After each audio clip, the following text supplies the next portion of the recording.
그러므로 형제들아, 내가 하나님의 모든 자비하심으로 권하노니 너희 몸을 하나님이 기뻐하시는 거룩한 산제물로 드리라.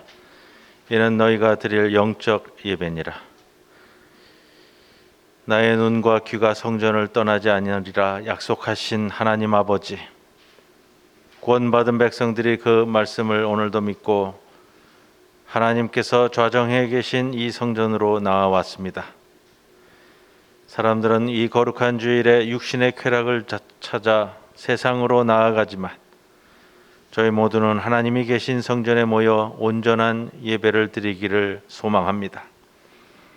성령님의 능력으로 예배하는 우리의 영안을 열어주시사 보좌에 앉으신 하나님을 뵙게 하여 주시옵소서.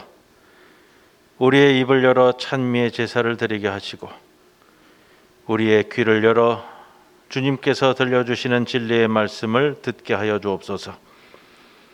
주님께서 복을 주시는 이날에 어린아이로부터 청년과 노년에 이르기까지 삼위일체 하나님께만 영광을 돌리며 예배하도록 이끄시옵소서. 우리의 구원자 되시는 예수님의 이름으로 기도드리옵나이다. 아멘.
여호와여, 내가 주께 부르짖으오니 나의 반석이여 내게 귀를 막지 마소서.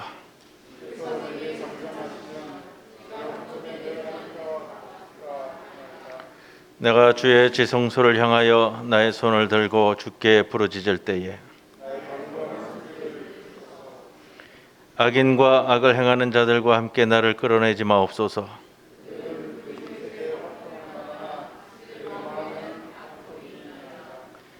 그들은 여호와께서 행하신 일과 손으로 지으신 것을 생각하지 아니하므로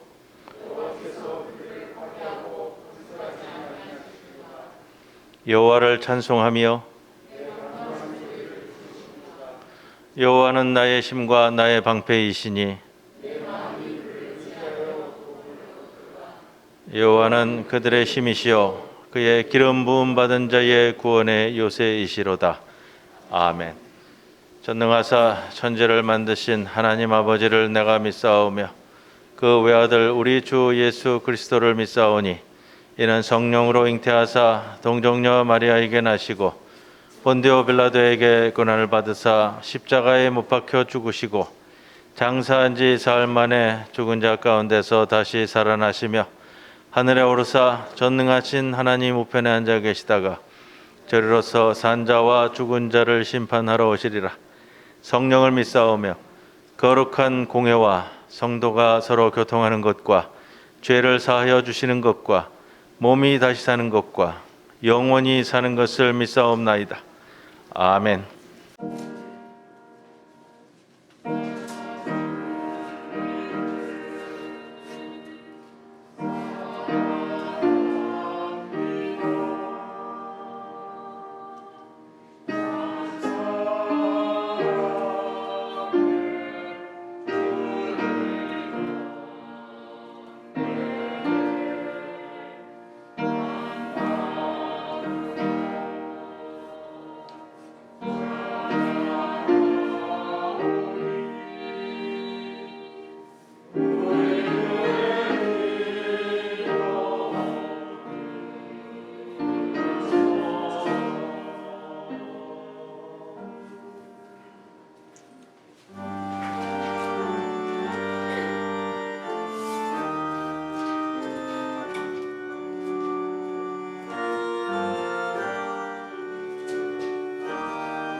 우리에게 위로와 소망이 되시는 하나님 아버지, 광야와도 같은 이 세상에서 우리의 모든 앞길을 밝혀주시고 인도하여 주시는 중에 저희들에게 거룩한 주일을 허락하사 이 시간 예배의 복된 자리로 나오게 하심을 감사드립니다. 지난 한 주간의 지은 죄와 허물을 주님 앞에 고백합니다. 우리의 욕심과 고집, 약한 믿음을 용서하여 주옵소서. 교만하고 오만하여 시기와 질투로 형제를 판단하였던 모든 허물을 고백하오니 한없이 부족하기만 한 저희들을 주님의 보혈로 깨끗이 씻어주시고 변화시켜 주시기를 원하며 이 시간 온 마음과 정성을 다하여 예배를 드리니 기쁘게 받아 주옵소서. 주께서 들려주시는 음성을 마음에 새겨 들을 수 있는 은혜의 시간 되게 하여 주시기를 간절히 빌고 원합니다. 사랑의 주님, 이 나라와 민족을 위하여 기도드립니다. 코로나가 기승을 부리며 확산되어 가는데도 위드 코로나가 시행되어 하루에 10만 명이 넘는 확진자가 발생하면서 갈수록 이 나라가 혼란스러워지고 경제는 더욱 어려워지고 전반적으로 사회가 신음하고 있음을 아시오니 전능하신 주님께서 섭리하시어 근원적으로 모든 문제를 치유하시고 해결해 주시기 원합니다. 또한 오는 3월 9일은 우리나라의 미래를 책임질 20대 대통령을 선출하는 중요한 날입니다. 변별력이 없는 대권주자들이 대한민국을 위하여 자신이 추구하여야 할 미래의 비전을 제시하기에 앞서 상대의 약점만을 부각시켜 서로 헐뜯는 혼탁한 선거로 전락시키고 있음을 안타까운 심정으로 바라보고 있습니다. 이들 중에 누가 진정으로 국민의 인권과 주권을 보장해 줄 수 있는지, 이 나라 국민들이 함께 살아갈 공동체의 기반을 만드는 정책을 제시할 수 있는지, 우리 사회의 불평등과 갈등을 해소하기 위한 아름다운 그림을 제시할 수 있는지를 남은 날 동안 확인하고 숙고한 후 이 나라의 새로운 대통령을 선출하는 데 현명한 한 표를 행사하는 주님의 자녀들이 되게 하여 주시기 원합니다. 교회의 머리가 되시는 주님, 주님께서 세우신 중부교회를 통해 주님의 큰 뜻이 이루어지게 하옵소서. 우리 교회가 이 시대의 희망과 소망의 동산이 되게 하옵시고, 죄악으로 어두워진 이 세상에 복음의 빛을 밝히는 교회가 되게 하여 주옵소서. 이 시간 여러 가지로 어려운 상황 속에서도 건강한 목회를 위하여 노심초사하시는 목사님을 성령의 능력으로 붙들어 주사 말씀의 권세를 더하셔서 우리의 심령이 뜨거워지며 변화의 능력이 나타나게 하옵소서. 우리의 눈과 귀가 열리게 하시고 들려지는 모든 말씀이 깨달아지게 하여 주시기 원합니다. 교회를 위하여 헌신하는 성김의 손길들과 아름다운 악기와 목소리로 영광을 올려드리는 김재량, 김윤진 선생님의 찬양이 하늘 보좌를 움직여 축복의 은혜가 충만하게 하여 주옵소서. 이 시간 대면으로 또는 비대면으로 모든 성도들이 신령과 진정으로 예배드릴 때 성령께서 임재하여 주실 것을 믿사오며 이 모든 말씀을 우리의 소망 되시는 주 예수 그리스도 이름으로 기도드리옵나이다. 아멘.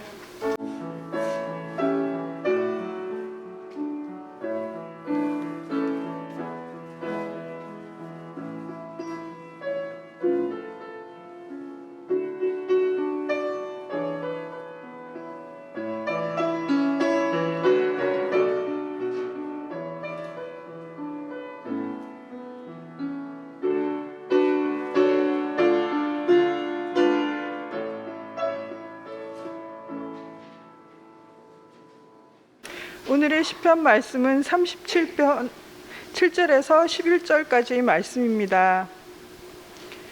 여호와여, 앞에 잠잠하고 참고 기다리라. 자기 길이 형통하며 악한 꾀를 이루는 자 때문에 불평하지 말지어다. 분을 그치고 노를 버리며 불평하지 말라. 오히려 악을 만들 뿐이라. 진실로 악을 행하는 자들은 끊어질 것이나 여호와를 소망하는 자들은 땅을 차지하리로다. 잠시 후에는 악인이 없어지리니 내가 그곳을 자세히 살필지라도 없으리로다. 그러나 온유한 자들은 땅을 차지하며 풍성한 화평으로 즐거워하리로다. 이는 하나님의 말씀입니다. 아멘.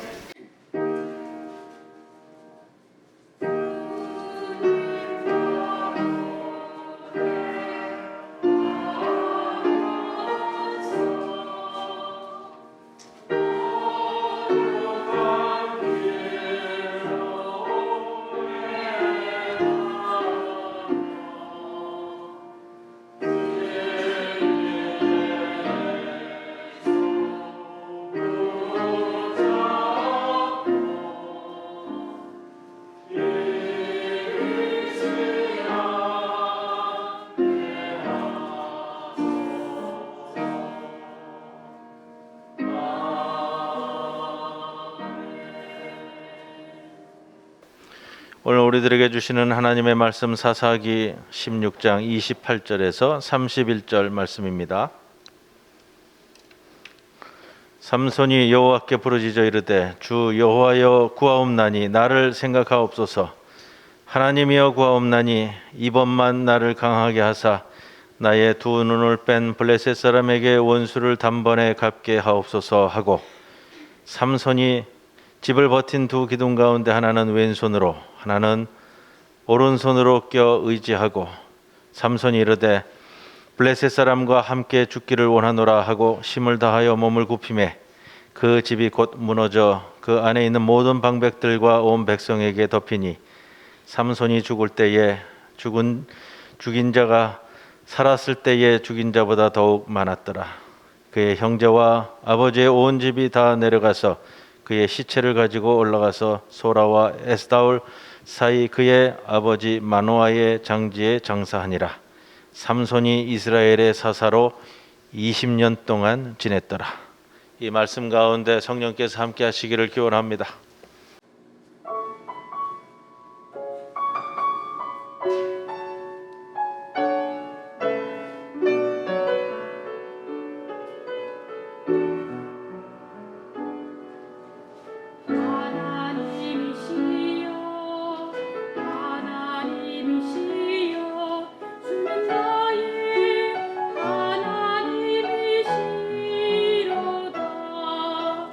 나의 몸과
한 주간 평안하셨습니까?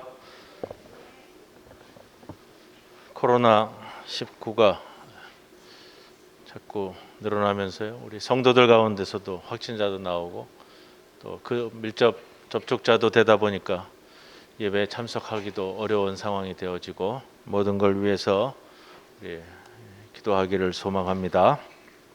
오늘 삼손에 대한 사사기 말씀을 우리 지난 몇 주 동안 진행해 왔고 오늘 이제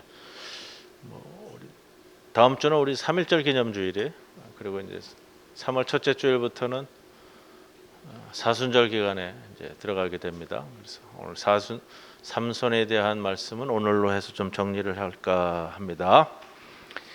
사사기 우리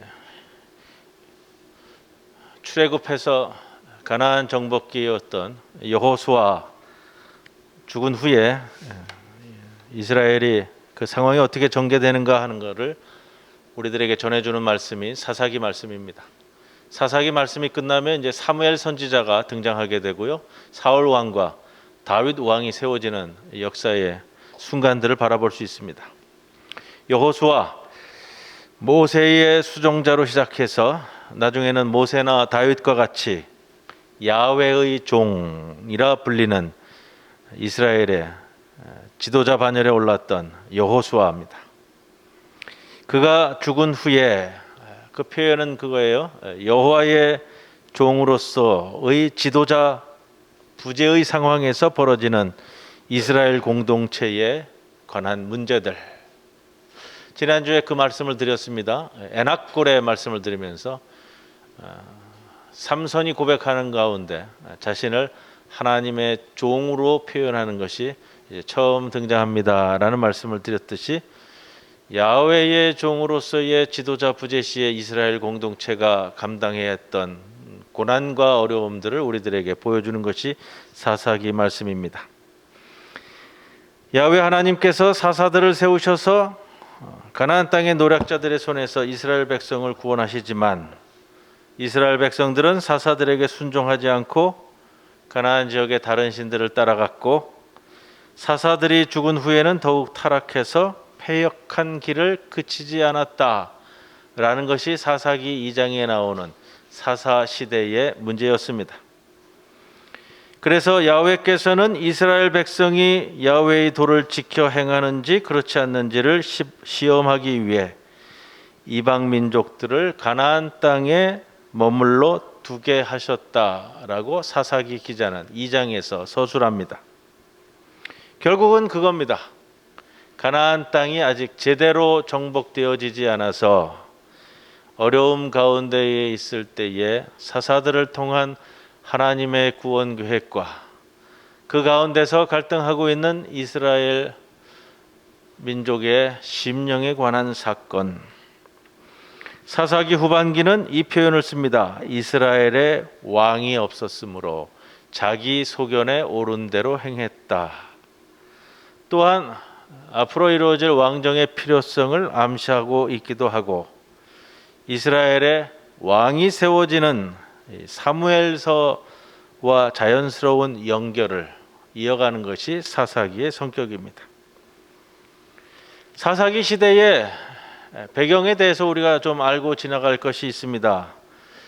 이스라엘이 출애굽해서 가나안 땅에 들어온 이후로 12지파가 모두 각자의 땅을 분배받았죠. 아직 왕이 세워지지 않았습니다. 왕이 세워지는 것이 중요한 이유는요. 왕이 세워졌을 때에야 비로소 12개 지파가 중앙 집권적인 하나의 조직으로 세워진다라는 겁니다. 그럼 그 전에는 12개 지파의 모습은 좀 여러 지파들로 구성된 느슨한 동맹 집단이었다라는 겁니다. 사사기 전체의 내용들을 보면 이방 민족의 어려움을 당하는 것은 이스라엘 전체 12개 지파가 함께 힘을 합쳐서 물리치는 사건을 기록하고 있지는 않습니다. 사사기에서 보여지는 사건들은 그 사사가 세워진 지역의 그 지파를 중심으로 해서 이방족의 억압을 뚫어내는 모습을 보여주고 있습니다. 조금 쉽게 말씀드리면 느슨한 동맹 공동체에서 지파가 뿔뿔이 흩어져서 자신의 역할을 감당했다라는 겁니다. 자신의 근거지를 가지고 독립적인 정착 생활을 하면서 12지파가 잘 연합하는 것은 아니었을 것으로 보인다는 겁니다. 삼손 이야기는 분배받은 가나안 땅에 정착하는 과정에서 보여주는 지파들의 일련의 고통스러운 사건 중에 하나입니다. 특히 삼손을 배경으로 하는 것은 단 지파의 고난 이야기를 보여줍니다. 삼손은 단 지파 사람으로 소라를 중심으로 활동한 인물이죠. 오늘은 제가 그 말씀이 좀 중요하기 때문에 지도를 띄우지 않고 다 일일이 나눠드렸어요. 지도를 한번 보세요. 삼손의 활동 무대, 우리가 몇 주 동안 삼손에 대한 말씀을 함께 나누었기 때문에 등장하는 지역들이 낯설지 않게 다가옵니다. 단 지파 찾으셨죠? 그 밑에 보면은 삼손이라고 되어 있고 삼손의 고향인 소라 나오죠? 그 다음에 고모마 에스다올 나오죠? 왼쪽에 보면 딥나에 내려가서 블레셋 여인을 아내로 삼으려고 했었던 딥나 지역 이렇게 나옵니다. 눈여겨보셔야 됩니다. 오늘은 이 말씀이 삼손의 배경이 왜 되는지가 굉장히 중요하기 때문에 그렇습니다. 단 지파 밑에는 유다 지파가 자리 잡고 있었습니다. 찾으셨죠? 어렵지 않습니다. 자, 지중해 해변가의 도시들을 봅니다. 아스돗 보이죠? 그 밑에 아스글론, 그 밑에 제가 이 지도를 따오면서 실수가 나가지고 끊어져 버렸는데 거기가 가자입니다. 가사. 지금 이스라엘의 가자지구 하는 그 가자입니다. 거의 흡사한 지역에 지금 위치하고 있고요. 거기 이제 오른쪽에 보면 에그론, 그다음에 가드 이렇게 나옵니다. 5개 도시를 말씀드리는데 이 5개 도시는 블레셋인들의 도시입니다. 자, 한번 보십시오. 에그론, 가드, 아스돗, 아스글론, 가자. 유다와 경계가 불분명합니다. 그리고 바로 그 위치에 자리 잡고 있는 것은 단 지파입니다. 단 지파의 지역은 굉장히 협소한 지역인데 이 단 지파 지역에는 또 누가 머물러 있었냐면 아말렉 족속들이 있었습니다. 자, 블레셋 족속의 본거지인 가나안 서쪽 해안 지역과 맞닿아 있는 곳이 단 지파 지역이었다라는 겁니다. 이 지역을 제대로 정복하고 차지하기 위해서는 강력한 해양 족속이었던 이 블레셋 사람들과의 충돌이 불가피했습니다. 블레셋 지역과 겹쳐져 있던 유다 지파마저도, 유다 지파는 당시 12개 지파 중에 가장 인구도 많고 군인도 많고 강력한 지파임에도 불구하고 블레셋과의 관계 설정이 굉장히 어려운 지경에 있었고요. 그에 비해서 굉장히 소수 지파였던 단 지파는 블레셋인들과의 충돌, 그 다음에 아말렉 족속과의 충돌에 새우등 터지는 입장에 있었던 것이 사실입니다. 여호수아서 19장 40절 이하는 단 지파의 지역, 12개 지파의 지역을 나누어 주면서 그 지역에 대해서 서술하고 있습니다. 단 지파의 지역을 오늘 지도에서 보시는 것처럼요, 소라와 에스다올과 딥나와 에그론이고 이렇게 설명해 주고 있습니다. 근데 여호수아 19장 47절에 이렇게 표현이 나옵니다. 단 자손의 경계가 더욱 확장되었는데 레셈으로 올라가서 싸워서 차지하여 그 땅을 단이라 하였다. 우리말 번역에 경계가 더욱 확장되었다라고 표현하고 있는데 번역상에 문제가 있은 것으로 보입니다. 영어 성경은 이 표현을 이렇게 얘기합니다. 단 자손이 위로 올라가 버렸다. 어디로 올라갔을까요? 경계가 확장됐다라고 표현한다면 우리가 실제로 단 지파가 차지하고 있던 지역에서 뭐 북쪽이나 남쪽이나 경계를 확장했던 것으로 이해할 수 있는데 성경의 표현은 그것이 아니었습니다. 단 지파가 어디까지 올라가냐면 지도상에서 보세요. 맨 위에 북쪽 맨 위에 보면은 헬몬산이라고 있죠. 그 바로 밑에 보면 단이라고 있습니다. 라이스라고도 가로 안에 있고요. 레셈이라는 도시예요.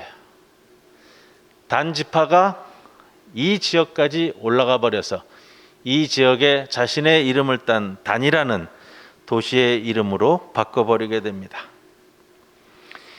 단 지파가 대다수의 지파 사람들이 여기까지 이주를 하였다라는 겁니다. 성서 히브리어 원어 성경에서는 야자라는 단어를 쓰는데 직역을 한다면 경계 확장을 이야기하는 것이 아니라 이 지역에서 나가버렸다라는 표현이 됩니다. 왜 나가버렸을까? 경계의 확장이 아니라 이스라엘 지역에서도 가장 북쪽까지 왜 올라갈 수밖에 없었을까? 다른 지역은 모두 다 12지파가 자신의 지역을 차지하고 있었기 때문에 그 지역을 분배해달라고 요구할 수가 없었습니다. 그러나 지금 있는 이 단지파의 지역도 아말렉 족속의 압박과 블레셋 사람들의 압박을 견디지 못해서 지낼 수 있는 지역도 아니었다라는 것을 보여줍니다. 분배받은 땅을 단 지파가 효과적으로 정복하지 못했습니다. 끝내는 가나안 맨 북쪽 땅까지 단 지파는 대규모의 이주를 감행할 수밖에 없는 상황이었습니다. 첫째는 블레셋 때문이었고 둘째는 아말렉 족속 때문이었습니다. 단 지파가 자리를 못 잡고 방황하던 시기에 이루어졌던 사건이 삼손에 대한 사건입니다. 삼손에 대한 이야기는 13장부터 16장까지 다루고 있는데 사사기 18장에 가보면 단 지파 사람들이 분배받은 땅을 버린 채 북쪽 끝인 레셈, 지금의 단 지역까지 진출하여 그곳에 정착하는 내용을 사사기 18장은 그대로 표현해내고 있습니다. 사사기 18장에서 단 지파가 이렇게 이동하게 된 것이 삼손 전에 있었던 사건인지 삼손 후에 결국은 삼손이 없음으로 인해서 이루어졌던 사건인지는 시기적으로 조금 불확실합니다. 확실한 것은 삼손 이야기가 분배받은 땅에 정착하지 못하고 북상해야만 했던 단 지파의 좌절 가운데 펼쳐졌던 사건이라는 겁니다. 삼손 이야기에서는 결코 블레셋과 맞서 싸우는 단 지파 사람들이 등장하지 않습니다. 혹 신학자들은 단 지파가 이미 다 떠나갔고 원래의 분배받은 단 지파 지역에는 몇몇 가정만 남아있던 시절이었다, 이렇게도 이야기하기도 합니다.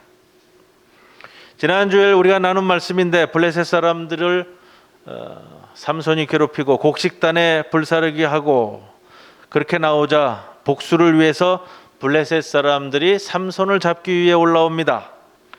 사사기 15장 9절 말씀을 보면 블레셋 사람들이 올라와 유다의 진을 치고 이렇게 기록을 하고 있는데 왜 블레셋 사람들이 단 지파 지역에 와서 진을 친 것이 아니라 유다 지파 땅에 올라와서 진을 쳤을까?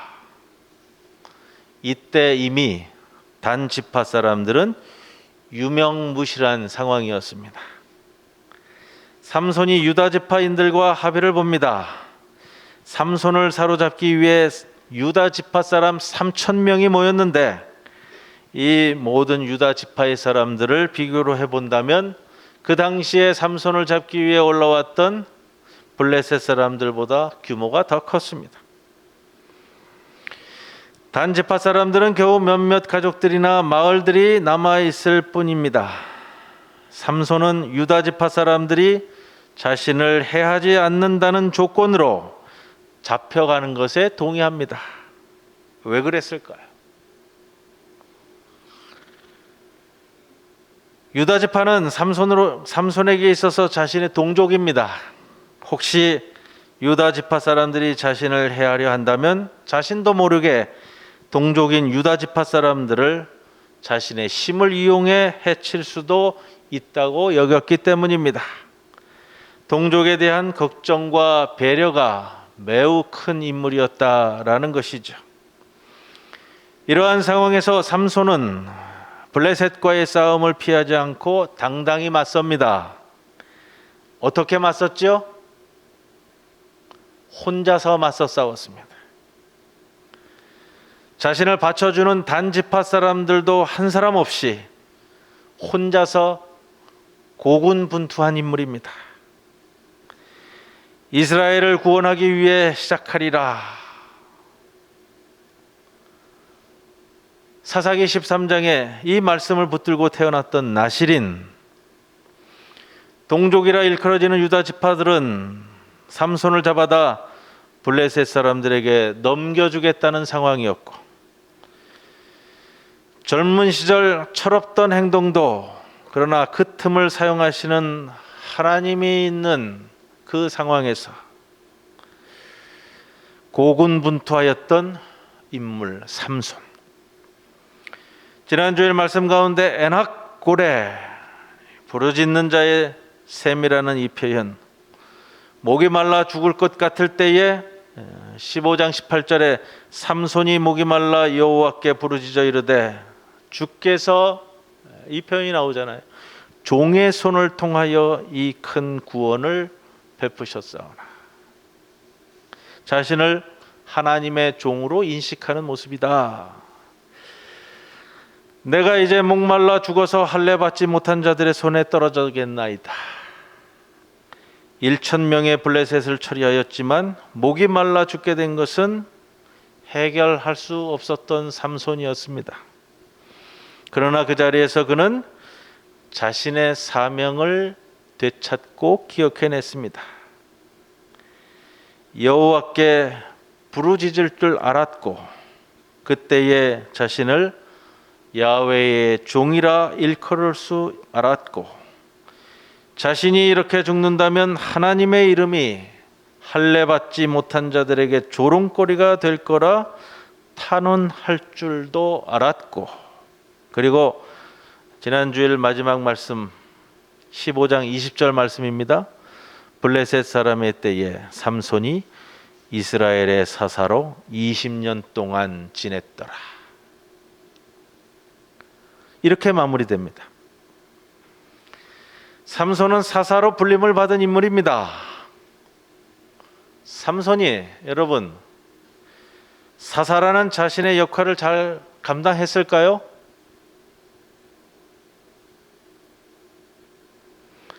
젊은 시절 천방지축이었습니다. 14장 15장 말씀이 마무리 지어지면서 에낙고레의 승리를 통해 자신의 사사의 직무를 확인하였던 삼손. 15장 마지막 구절은 그렇게 정리하고 있습니다. 이스라엘의 사사로 20년 동안 지냈더라. 그렇게 사사기 기자는 기록하고 있습니다. 그리고 20년 동안 다른 에피소드가 나오지 않아요. 왜 없을까? 20년 동안 하나님이 주신 사사직을 감당했다는 겁니다. 사사로서 다른 이야기를 나눌 수 있는 내용이 없었다는 거예요. 아무도 도와주지 않았습니다. 20년 동안 단지파 소속이었지만 자기 가문, 자기 가족, 자기 친족들도 자신의 사사직을 이루어가는데 도움을 줄 수 있는 형편도 아니었습니다. 도울 사람 자체가 없었습니다. 다른 11지파, 특히 가장 강력했던 유다 지파는 앞의 사건처럼, 물론 다른 지파도 다 블레셋과 맞닥뜨려 있는 와중에 삼손을 잡아다가 블레셋에 넘기겠다고 하는 그런 관계 속에 있었습니다. 삼손은 호롤단신 감당하던 인물입니다. 우리가 삼손이 성공한 인물이냐 실패한 인물이냐 여러 가지 말들이 많고 다뤄볼 사건들이 많습니다. 그러나 삼손이라는 인물이 처해져 있던 역사적 배경을 무시하고서 그것을 논한다라는 것은 출발점 자체가 달라질 수 있음을 기억하셔야 됩니다. 삼손에 대해서 가장 긍정적으로 해석한 인물은 우리 신학사에서 성 어거스틴입니다. 어느 정도까지 표현하냐면 성 어거스틴은 삼손을 우리 예수님의 예표적 인물로까지 해석했습니다. 세상도 몰라주고 아무도 몰라주는 그 상황에서 이스라엘의 구원을 위해 홀로 고군분투하였던 장면을 자세히 서술해냅니다. 마지막에 두 눈이 뽑히고도 자기 목숨까지 버려가며 블레셋인들을 처리하고 자기 몸까지 바쳐가며 이스라엘의 구원을 이루어가는 장면을 통해 성 어거스틴은 그렇게 해석했습니다. 그렇게 20년을 지내며 그의 삶의 마지막 장면을 오늘 사사기 16장은 시작합니다. 16장 1절을 이렇게 시작하죠.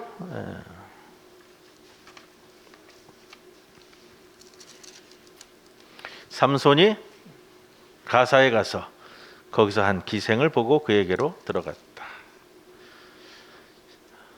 본문이 표현하는 시기적 표현으로는 20년 동안 사사직을 감당하는 가운데 사건은 우리 삼손이 그의 삶의 마지막 순간으로 오는 부분이잖아요. 가자는 지도상에서 제가 말씀드렸습니다. 왼쪽 맨 끝에 있는 가자 지역인데 블레셋으로 얘기한다면 블레셋의 가장 본거지, 중심지다 이렇게까지 이야기 드릴 수 있는 지역이고요. 그런 걸 생각합니다. 블레셋 사람 1,000명을 때려 죽인 인물이 자신의 도시에 와서, 그것도 자신의 가장 수도라고 할 수 있는 본거지에 와서 마음대로 활보할 수 있다? 삼손이 그러한 인물이었다는 겁니다. 20년 동안 사사의 직무를 유지해 나가면서 남의 나라에 수도까지 들어가서 마음껏 활보하고 지내는데도 아무도 건드리지 못하는 인물이었다. 그만큼 능력이 있었다라고도 볼 수 있지만요, 그만큼 승승장구하였다라고도 볼 수 있지만 바로 그것이 다시금 삼손을 옥죄는 사건으로 만들지 않았는가 생각되어집니다. 기생을 보고 들어갔습니다. 일종의 일탈일 수도 있고요, 인간으로서 빠지는 일탈일 수도 있고요. 나시린으로서 20년간 유지해 살아가면서 이루어질 수 있었던 작은 에피소드로 볼 수도 있습니다. 성 어거스틴은 이 사건을 인간적 예수에 비교해서 인간으로서는 무너질 수밖에 없었던 삼손의 모습으로 표현해냅니다. 20년 사사로 살면서 삼손의 마지막 장면을 들릴라라는 여인을 통해, 지역은 가까워집니다. 들릴라는 이제 단지파 지역 바로 밑에까지 등장하기 때문에요. 그 지역은 소라 옆에 있는 지역으로 이야기하면 소래골짜기 이렇게 나오는데, 들릴라가 있었던 지역은 그러니까 삼손의 고향 옆에 동네가 됩니다. 이런 걸 생각해 봤어요. 제가 삼손을 바라보면서 지난 한 주간 동안 삼손의 이제 일생을 우리가 정리를 해야 되는데, 자기 가문, 자기 뒷받침하는 단지파는 거의 존재하지 않는 상황에서, 동족들에게는 그런 대우를 받는 상황에서 외로웠을 수도 있고, 힘들었을 수도 있고, 자신감이 있을 수도 있고, 하나님과의 관계 설정에서 외로웠을 수도 있고, 그러면서 우리에게 주시는 메시지가 있지 않느냐. 머리가 깎이고 두 눈이 뽑히고요. 오늘 표지 그림입니다. 렘브란트가 이 장면을, 두 눈이 뽑히는 삼손을 그려내고 있는데, 렘브란트가 성서 그림을 많이 그렸잖아요. 그 중에서 이 삼손을 주제로 해서는요, 유명한 5편의 서사 그림을 그대로 다 그려냈어요. 그 중에 하나인데요, 오늘 두 눈이 뽑히고 맷돌을 돌리는 노예가 되어집니다. 인간으로서는 결국 실패할 수밖에 없었던 삼손. 16장 22절에 아주 재밌는 표현이 나옵니다. 이 표현 가지고 많이 이야기가 되어지는데, 노예로 끌려가서 맷돌을 돌리는 상황에서 그의 머리털이 밀린 후에 다시 자라기 시작하니라. 그의 머리가 다시 자라기 시작했다. 오해를 안 했으면 좋겠어요. 저는 그렇게 생각해요. 머리털이 다시 자라니까 힘이 다시 자란 것이다. 영화나 만화에 보면 이제 그렇게 그려낸단 말이에요. 또 성서 본문에도 이 구절이 있다 보니까 머리털이 다시 자랐다는 것은 어떠한 의미에서 성서 기자가 우리에게 말씀을 전할까? 그 앞에 구절인 20절에 표현합니다. 여호와께서 자기를 떠난 줄을 알지 못하더라. 머리가 잘린 다음에 표현이었는데, 눈을 뽑히고 블레셋 지역에 끌려가서 맷돌을 돌리며 하루 지나고 이틀 지나고 한 달이 지나고 두 달이 지나고, 삼손이 어떤 심령이었을까? 매일매일 던져주는 양식에 의지해서 하루하루 맷돌을 돌려가며 하루하루 그의 삶 가운데 자신이 나실인이라는 것을 다시금 회복해 나가는 시기가 아니었겠느냐.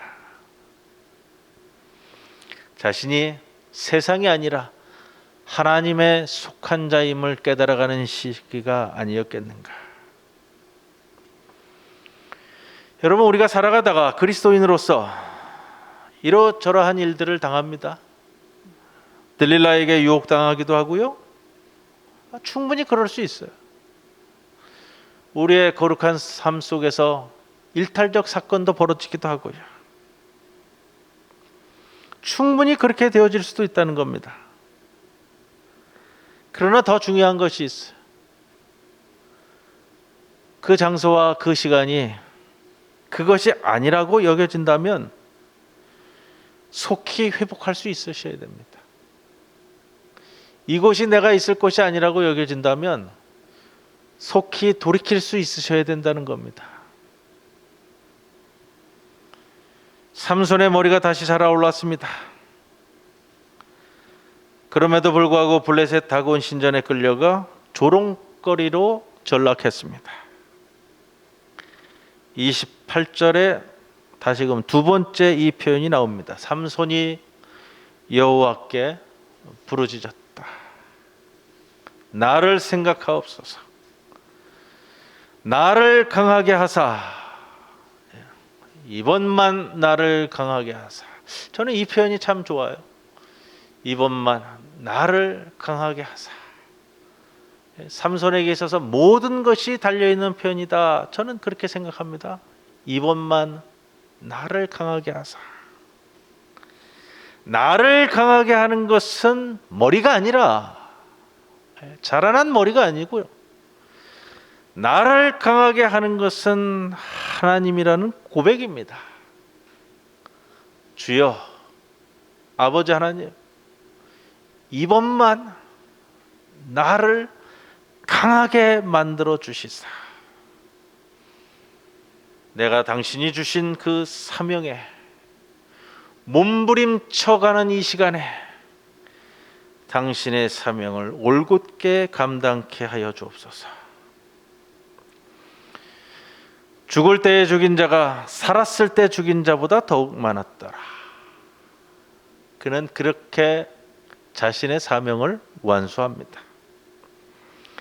그리고 사사기 기자가 마지막에 반복해서 삼손을 한 줄로 표현합니다. 오늘 제목입니다. 그래서 15장 20절에 나왔던 표현을 사사기 기자는 16장 31절에 삼손이 이스라엘의 사사로 20년 동안 지냈더라. 두 번 반복되는 표현이에요. 15장 20절에 나오는 것은 에낙골의 사건 이후로 삼손이 감당했던 20년간의 사사직에 대해서 표현하고 있고요. 16장 31절에 20년 동안 사사직을 한 것은 그의 삶이 이렇게 마무리되어지지만 그는 하나님께서 주신 20년간의 사사직을 감당하였다. 했다라는 것으로 마무리 짓는다는 겁니다. 여러분, 삼손은 결국 하나님 앞에 서 있던 인간입니다. 그의 사명을 인지하기도 했고, 때로는 유혹에 빠지기도 했고, 철부지 때도 있었고, 외롭기도 했고, 여인의 위로를 필요로도 했고, 그러나 그 모든 과정 가운데 하나님은 자신의 구원의 섭리를 이루어 가시는 분이라는 것과 사무엘 선지자가 등장하기까지, 그래서 다윗이 제대로 등장해서 이제 그 블레셋 사람들을 물리치기까지 이스라엘 공동체를 홀로 분투하며 지켜나갔던 인물인 삼손, 또 한 시절 한 시대, 자신에게 맡겨진 그 시대를 주님의 사명을 감당한 이러한 인물이 있었길래 이스라엘 공동체가 유지되었고 주님의 역사도 또다시 진행되었던 겁니다. 그 여정 중에 있었던 한 인물 삼손. 여러분, 우리도 동일합니다. 우리도 마찬가지예요. 삼손을 바라보면서 한 시대를 살아가면서 우리에게 맡겨진 것이 무엇인지, 여러분 모두 하나님의 영에 임하여 삼손과 같이 큰 능력을 모두 다 소유하신 분들이에요. 삼손이라는 인물이 따로 있는 것이 아니라요, 하나님의 영이 함께 하실 때 세상이 놀라는 능력을 지닌 인물들이 모두 다 여러분들이라는 겁니다. 주님과 함께 동행하면서 때로는 외로울 수도 있고, 철부지일 수도 있고, 유혹에 약할 수도 있고, 고집불통일 수도 있고, 그러나 하나님은 그 인물 모두에게 자신의 사명을 맡겨주셨습니다.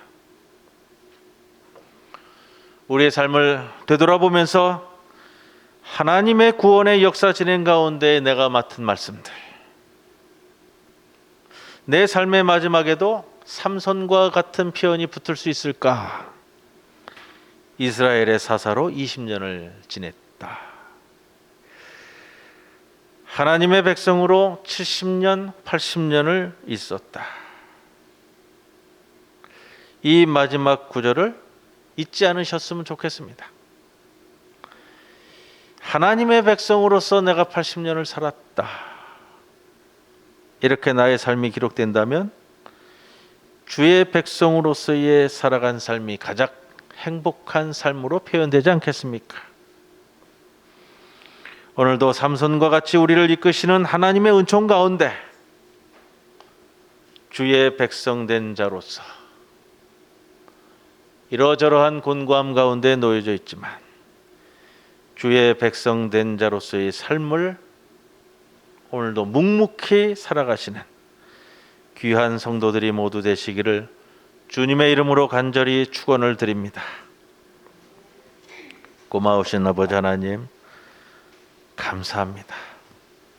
코로나로 인하여 곤고함 가운데 놓여져 있지만 우리의 삶을 하나하나 되짚어보며 주의 백성 된 자로서의 삶을 오늘도 살아가게 하심을 감사드립니다. 어떠한 경우에 있든지 주님의 동행하심을 잊지 않도록 붙잡아 주시고 주의 백성으로서 하루하루 묵묵히 살아가는 귀한 인물들 되게 하여 주옵소서. 주님의 동행하심만을 간구하오며 예수님의 이름으로 기도드리옵나이다. 아멘.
기도드리겠습니다. 주님, 오늘도 우리로 하여금 좋은 사람들과 기쁨의 시간을 갖게 하여 주옵소서. 큰 일에는 지혜를 나누게 하시고 소소한 일에는 크게 웃게 하여 주옵소서.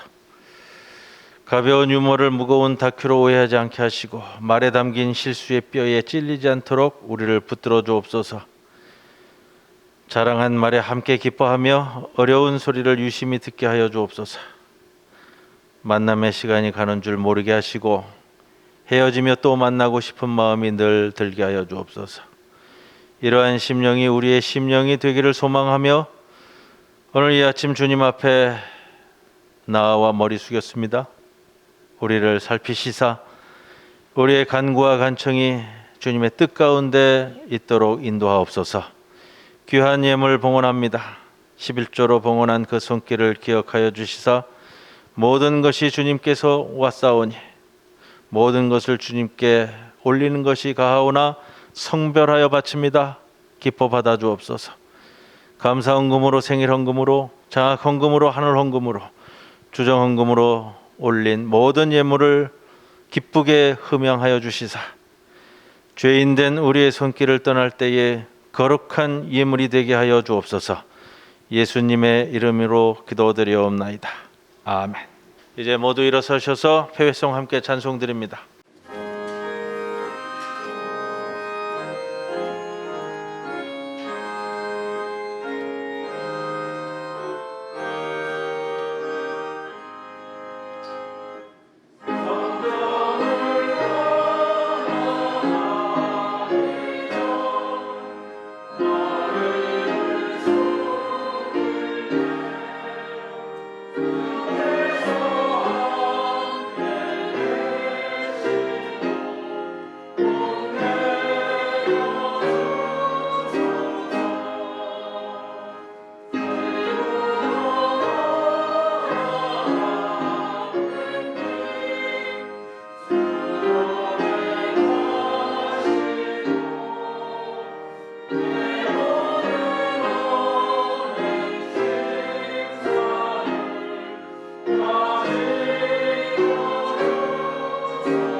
지금은 우리 주 예수 그리스도의 크신 은혜와 하나님 아버지의 크신 사랑과 성령님의 함께 하심이 그리스도인으로 살면서 주님 주신 사명을 우리의 평생에 올곧게 감당하기를 소망하며 머리 숙인 모든 성도들 위해 영원토록 함께 하실 것을 간절히 축원하옵나이다. 아멘.